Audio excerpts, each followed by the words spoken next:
Comme prochain exercice, je vais vous inviter à prendre un crayon de votre choix, idéalement un crayon de bois ou un crayon feutre. Je vous invite à mettre une minuterie de 1 minute. Pendant 1 minute, vous allez seulement tracer une ligne sans vous arrêter, sans lever le crayon sur votre page. En utilisant en fait votre main non dominante, vous pouvez mettre la vidéo sur pause et faire la ligne pendant 1 minute.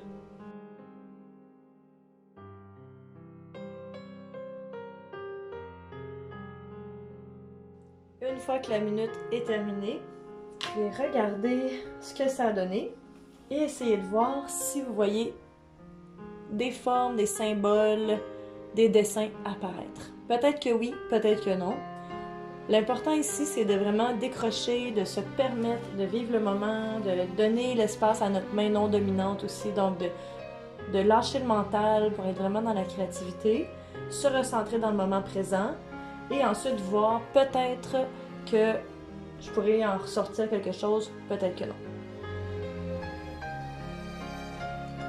Super intéressant ici, dans le fond, j'avais l'impression de voir j'aurais vu comme un personnage assez agressif, une bouche, des dents, un œil froncé qui regarde par là.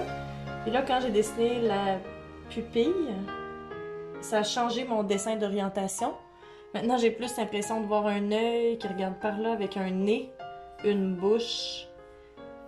Là, je suis même plus sûre que je vois des dents ici, mais que je vois plus... que je vois quasiment plus comme des jambes. Je trouve ça intéressant parce que je dessine ce dessin-là en me connectant à mon anxiété. Je pensais voir une certaine colère. Finalement, ça m'amène plus vers la tristesse.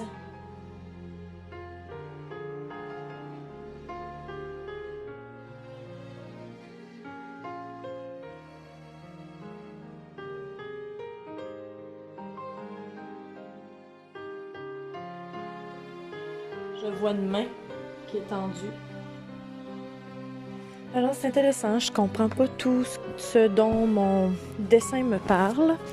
Par contre, je pourrais dire que l'anxiété à laquelle je me suis connectée à la base, je pensais que ça me menait vers un personnage qui avait l'air méchant ou en colère.